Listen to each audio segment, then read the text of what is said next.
Hey everyone, it's Jennifer Gaynor-Yaker. Happy New Year. Hope you guys all had a wonderful time over the holidays or maybe at least some relaxation. And today I wanted to talk to you about what to do if you feel like you don't have time for a relationship. And the reason that I wanted to bring this point up is because I often hear people say, well, gosh, I'd really love to start dating and find a great partner and have a relationship again. But gosh, I'm just so busy with work, school, kids, career, money, health stuff. And I want to start out by saying all of those things are really important. We all have important areas of our lives. And I'm hoping to be able just to shed a little light on how you can have those things and also have a relationship. So I'll be getting into maybe just a couple of different viewpoints you could try on for size if you want to, about how we can shift that mindset a little bit so that we can open the door to kind of have it all, really is what I'm working towards here. So I wanted to start out by talking about why having a healthy romantic relationship is so important. And there's all the research and studies we can get into, and I'll talk about those in just a minute. But I actually wanted to start out just by sharing a little story with you because I love stories. And, some people love stories. Maybe you're one of them. And I wanted to start out by just sharing a little personal, very personal story, which is that, first of all, my Alexa is now telling me it's lunchtime, but I'm going to talk to you first. Alexa, stop. I just feel like I'm yelling at a child when I have to yell at Alexa. So going back to the point, so my father, my biological father, because I've only got one, recently just turned 80. I know, exciting, right? And so I think it's given both of us time to really reflect on his life. And, I love talking to people, and I really love talking to our older population because I think that we all do gain wisdom over our lifetimes. And so I asked my father, um, twice I've asked him, you know, well, first I asked him what was the most important thing you learned, and he had a really comedic comment for that, which is a topic for another video. And also I asked him, what's been the most important learnings, what's been the most important thing in your life over these 80 years. And without thinking about it very long, he said, having happy relationships, having healthy relationships in my life, my relationship with my wife, who's my stepmother, because many of you know my mother's deceased, and also having healthy, reuniting relationships with his children and having just healthy relationships. To him has really, he's felt that out of all his accomplishments, and my father's very accomplished, he made this thing that saved NASA millions of dollars, and was an accomplished engineer and built space shuttle tiles, and all, he's been a successful investor, all of these things. He, in his 80 years, he says the most important thing is relationships. And that just really, of course, made me feel affirmed in the work that I've devoted my life to. And so I just wanted to share that with you because I thought that was really profound, that my father is a very typical masculine man who's focused on his career, loves sports, loves all those things, but he still said, over the course of his 8 decades on the planet, that really having healthy relationships has been the most satisfying and created the most quality of life of everything that he's experienced. So that's my first story about that. And that does also reflect a lot of the research that I have done around relationships, which is that people in healthy romantic relationships notice an improvement, not just in their quality of their romantic relationship, but in other areas of their lives too, such as their career, their finances, right? Their immune system gets a boost. There are all these benefits that come with having a healthy relationship, yet I'm so often hearing, oh, I don't have time for that. I don't have time for that. So I wanted to talk about where I believe that comes from, just, having done over, 10 years of coaching now, putting in, well over 10,000 hours, and, having people share their innermost secrets and details of their life with me. Um, and also having gone through my own process of going from dating disaster to being in a very healthy relationship with my husband for over 12 years now, or almost 12 years. We're actually about to just go on 12 years here in a couple of months at the time of this being shot. And so here's my perspective. Speak of the devil, my husband's calling me. Hold on a second. Yes, dear. Hi. Hi. That's weird. Huh? No. Okay. So I'm on my way. Okay. The reason I'm calling is because I want barbecue, and I didn't know whether you've eaten You can get us and whether I barbecue. should just. Okay. Okay, I love you. I love you. Bye. Uh, I swear that was not planned. And normally I would turn off my phone during videos, but I didn't. And anyways, so my husband is going to bring me home some barbecue. How lucky for me. Okay, so let's talk about, where does this come from? Where does this, sense of, oh, I want a relationship, but, and then I feel like for people, there's almost just like a thing that comes in and just shuts it down, right? And not, you don't have time for that. Let's talk about that. So I believe, from what I've observed and seen, and also the core tenets of my training, that the reason that that mechanism happens is because your subconscious mind is, when you say the word relationship, it all of a sudden is starting to conjure up images, sensations, and feelings from your past relationships. So if, for example, your past relationship was with a narcissist, or somebody who was more of a taker than a giver, or was avoidant, or lied to you, cheated you, or didn't just didn't commit to the relationship on the level that you did, or maybe it was even just incompatibilities that you just could not get past, and that caused you pain. Your subconscious mind is basically shutting your mind down to prevent you from experiencing pain again, because that is what our subconscious minds do. They are designed to keep us alive and to prevent us from experiencing pain again. Now, of course, there's also a saying that one of my mentors loves to say, which is, we are all this is an interesting, I don't know if I'm going to keep this in the video, but let's see. Hi, love. Sides. Um, Double coleslaw, please. Got it. I love you. By the way, just so you know, I'm shooting video for like 10 more minutes. You didn't hear me. Okay. All right. All right. Well, there's proof of my manifesting my awesome partner who just loves to do what he can to provide and make me happy. Anyway, so what happens is our subconscious minds will shut us down. Okay. And will shut us down from taking any action that it thinks might cause us pain again. Now, this is important to know, because as one of my mentors says, we are all living in prisons of our own making, right? And of course, we don't do this to ourselves on purpose. But I want you to start becoming aware of, is this really a true statement? Do you really not have time for a relationship? Or is there a part of you that's afraid to feel pain again? And that's a truly legitimate thing. What I want for you is to be living your life intentionally in alignment with your true heart's desires, versus shutting down out of fear. There's this other concept that I just love so much, and I think about so often, which is the concept of how we're creating our lives. And there was this professor who did this demonstration where he took a jar, maybe you've seen this before. He took a jar and then he put a bunch of rocks in the jar until the jar was full. And then he asked the class, is the jar full? And the class said yes. So then he took some smaller rocks and pebbles and he put them in the jar and shook them around. And they also fit in the jar. And he said, is it full now? And they said yes. And then he took some sand and put it in the jar, shook it around, and it was even fuller. He said, is it full now?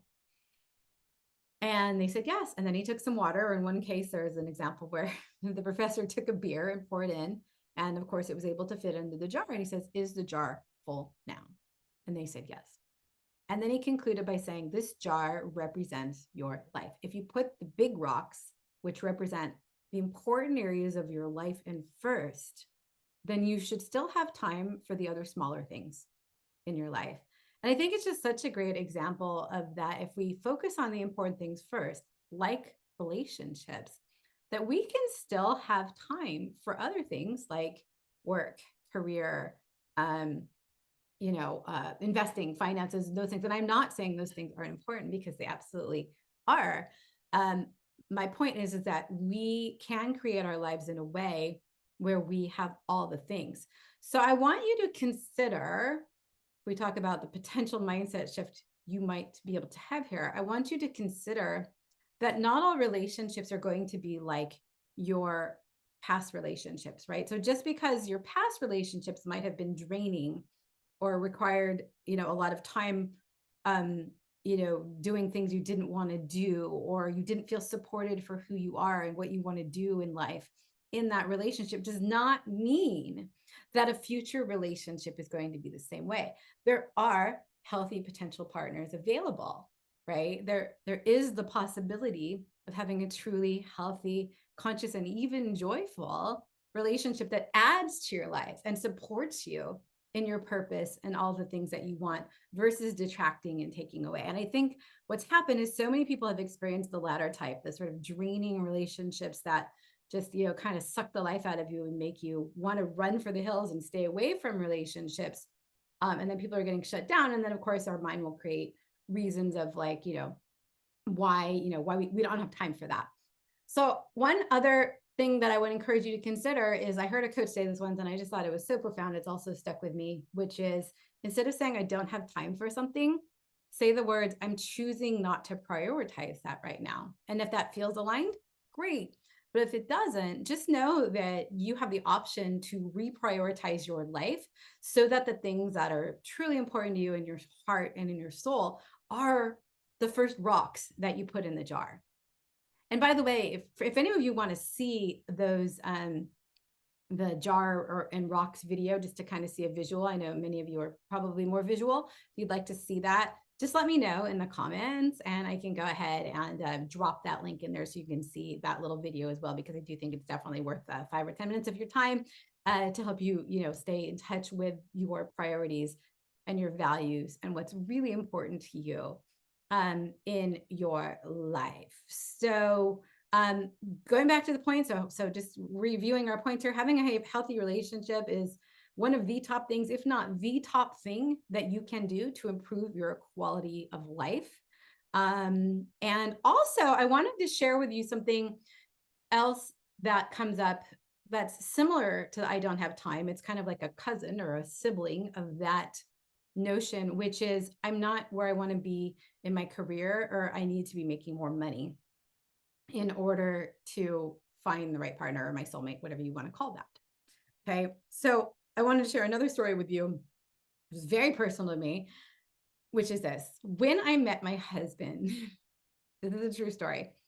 I was working 60-hour weeks and commuting in about 45 minutes each way, 5 to 6 days a week.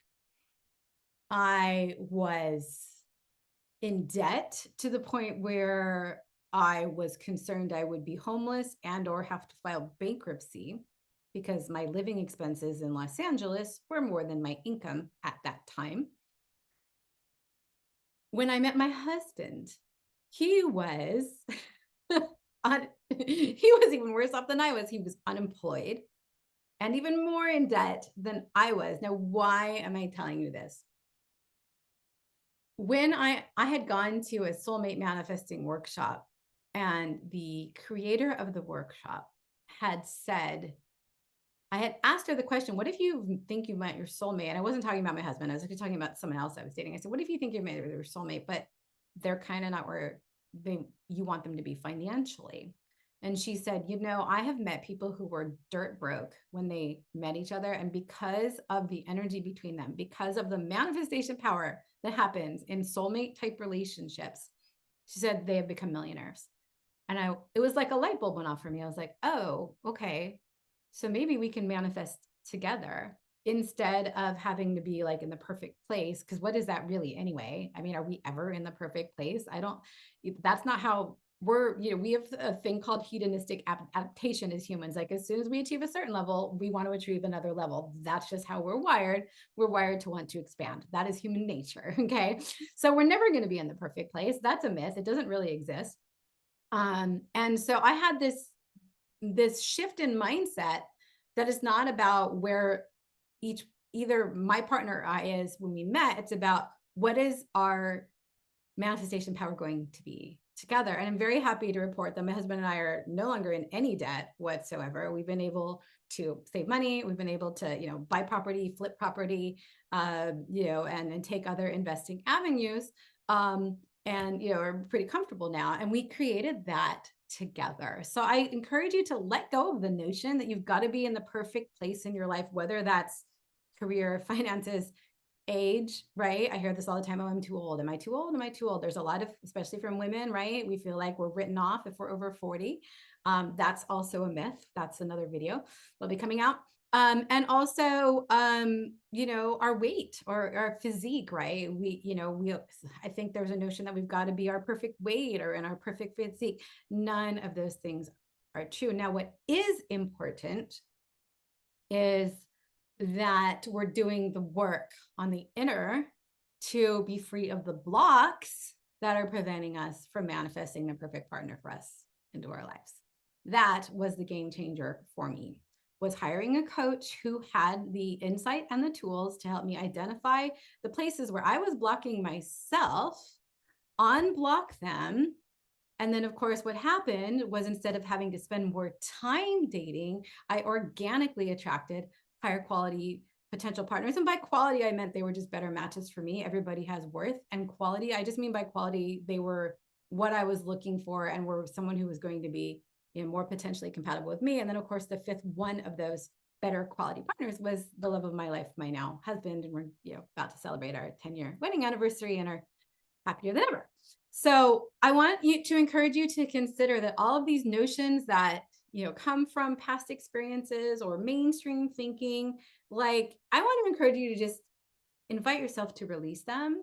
You have the ability right now, exactly as you are, no matter what your situation is, to manifest the right person for you into your life if that's your heart's desire, if you're willing to do the inner work that you need to do in order to be free of blocks, in alignment, and ready for them. That is what is important, not being in the perfect place, which doesn't really exist. Anyway, and the beautiful thing is that in truly conscious relationships, you'll be growing together. If you're in a truly conscious relationship, you will be growing and expanding and manifesting together. And I have to say, it's so much more fun to manifest with your best friend and your love than it is by yourself. It's fun by yourself too, but it's even more fun with a partner. And that is what I want for you, should you want that for yourself. So that being said, you don't even have to wait until your partner comes along. You can start getting support right now. And by that, I mean that for the last 10 years, I have been supporting people with manifesting their ideal lives, in particular, of course, the right partner in a healthy relationship. And we are currently starting to accept applications for a program called Healthy Relationship Mastery, where you will discover not only how to attract the right partner for you into your life and how to find that partner, but how to set the foundations for a healthy relationship from day one so that you never have to be in a dysfunctional relationship ever again. We'll also be talking about how do you identify a healthy partner for you? How do you know there's true compatibility? How do you set up that foundation for a conscious coupling right from the beginning so that you never need to go through an expensive, heartbreaking divorce or marriage counseling for that matter? Okay, so if that's something that you want for yourself, and I'm not knocking marriage counseling, if you need it, please get it. But the goal, of course, would be to not need it in the first place. So if this is something that speaks to your heart, and you'd like to explore the possibilities and find out if this program is a great fit for you, I'm going to go ahead and place a link somewhere near this video. Hopefully, it'll be very visible to you, depending on what medium you're watching this on, because it will be on multiple channels. Just go ahead and click that link to schedule a call with one of my client advisors. And they'll be able to spend some time with you, learn more about your situation, and you'll both be able to assess, is this program the right fit for you? So go ahead and book that call now if you're inspired to manifest a healthy relationship into your life. And I'll see you on the other side or in the next video. Bye.